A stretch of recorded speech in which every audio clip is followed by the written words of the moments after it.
Hey y'all, Happy New Year first of all. It's 2022, it's the second day of the year. Happy New Year, Happy New Year, Happy New Year. We have been through a lot these past 2 years dealing with COVID and everything, but Happy New Year. I just wanted to come on, welcome back to our channel if you are subscribed, and welcome to our channel if you have not seen any videos from myself and my husband. We are Dave and Tia, so how are you? I just want to cover Meagan Good and Mr. Franklin, their marriage. They're going through a divorce, and it's been just a lot of coverage concerning what's going on with them. But I just want to talk about just some of the opinions that people have, and this is one of the reasons why my husband and I started this channel, is because we really wanted to bring some godly inspiration and advice into what it means to be husband and wife and what it means to be married. And so we're going to take a look at just one of the articles from People magazine and how they were talking about the particular divorce and the reason why some of their closer allies and sources say that they pretty much were splitting up. So it says, from People, Meagan Good and DeVon Franklin's split was a long time coming, sources say. A little background about them: they met on the set of a movie and they just fell in love instantly.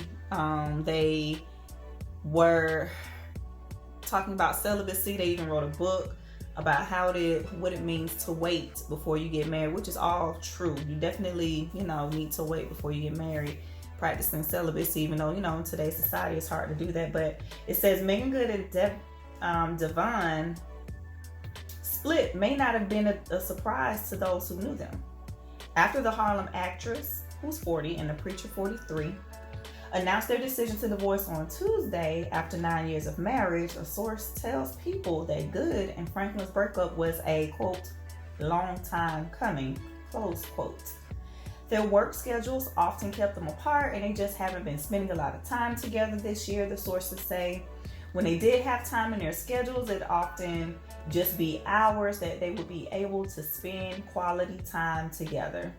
They wed in June of 2012 in Malibu, California, after they met on the set of the movie Jumping the Broom in 2011.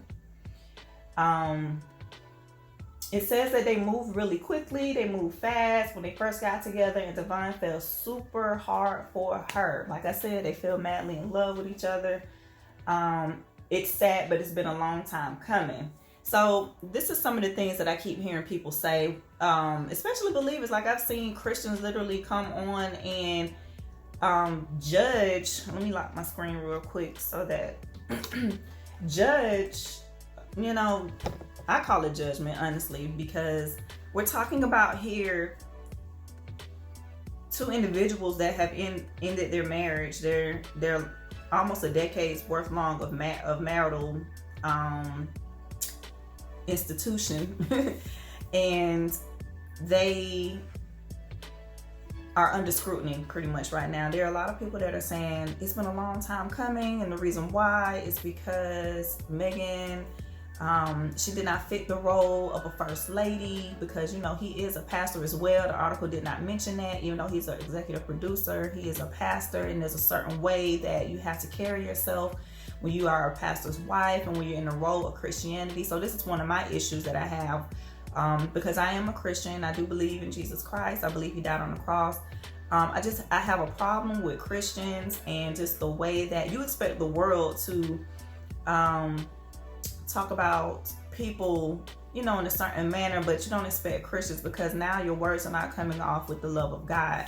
I want to say this about marriage. You have absolutely no idea what a person is going through in their marriage. You have no idea what the spouses are doing. You have no idea what they have done to try to make sure that their marriage stays together. And actually 9 years is a pretty good length of time, considering our society and how society views marriage as a whole anyway. I mean, people are shacking up, people are doing things that they should not be doing, people are living marriage lives but are not married under the covenant of God, is what I'm saying. And so you have absolutely no idea what these people what Meagan and DeVon have gone through to try to keep the marriage together. Marriage is a lot of hard work, and so for a lot of people to I remember one of the interviews, a woman asked Meagan while they were sitting on a podium, since you're his wife, you're gonna cover up, right? And that's what she said, and people in the audience were like, oh my God, I can't believe she asked that. But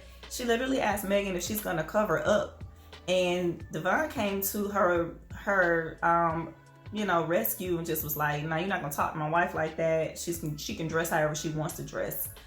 A lot of people are saying that Meagan is pretty much to blame for this divorce because of her free spirit, because she, came from a background of sexualization. Therefore, in this marriage, she could not have changed her sexualization. Like I said, one thing I want to note is that when you get married, it doesn't change who you are. It doesn't change the things that you used to do. It doesn't change, who you are becoming. What it should do is teach you lessons on what to do as you and your spouse are growing. And in my opinion, if her husband said that it was okay for her to dress in whatever manner he feel is comfortable for his wife to dress in, then he has that liberty to do so, because why? That's their marriage. Like, who are we to say how she should and shouldn't be dressing? Now, what I will say is this: when you get the Holy Spirit and when you are building your relationship with God foundationally over time, he just ends up changing the way that you are. He changes the way you talk. He changes the way you walk. He changes your circle. He changes a lot of things about you. And the Hollywood lifestyle is just different from your average lifestyle. Every last one of us sin and fall short of the glory of the Lord. Marriage basically here on the earth is just two fallen people coming together to join together in marriage. He got issues of sin that he got to deal with, and she has issues of sin. I'm not talking about Meagan and DeVon. I'm talking about people. He has issues and she has issues. You have issues and your spouse has issues. And the point of marriage is to take those issues and join them together and work it out as best as you can, and work it out to the fullest of your ability, and to not degrade another because of what your spouse may or may not be dealing with strongly. And so they went on their Instagram posts and they just quoted that they are growing in love together. So let's go back to that. Let's see, the Instagram post as well. What he said that after much prayer and consideration, we've decided to go in our future separately, but forever connected. We celebrate almost a decade of marriage together in a love that is eternal. There is no one at fault. We believe this is the next best chapter in the evolution of our love. We are incredibly grateful for the life-changing years we've spent together as husband and wife. We are also extremely thankful to God for the testimony being created inside both of us and for blessing our lives with each other. I have to say that I've never been divorced, but I've had friends that have divorced, and I will say that divorce is not easy. And so I would say this: instead of judging what they're dealing with, judging why they divorced, judging what you think Meagan should have done and what she should not have done, and the fact that he shouldn't have married a Hollywood star, etc., pray for them and pray that that the strength of the Lord would carry them wherever they are, in the next chapter of their lives. Because I'm gonna say this again: if you're desiring to get married, it's difficult. It's not easy, because you have two fallen people coming together to join together. And in order to make it work, it just takes grace over each other's lives. That's it. And keeping God first. Gotta keep God first. I'm sorry that they're divorcing, but I do wish them, much success and much happiness and whatever that God and the new path that God has for them. And I just want to say to you, Happy New Year once again. May the Lord give you some wonderful days this year. May your business grow. May the books that you're writing prosper. May you get that EIN number for your business. May your finances expand and expound. And may you grow spiritually better and sound in your relationship with your spouse, in relationship with your boyfriend or girlfriend, or even if you're single, may you be enriched in your life. Okay? So y'all have a good day. Again, please, if you haven't subscribed, go ahead and hit that subscribe button, hit the like button. Please share, because marriage is not dead. All right. See ya.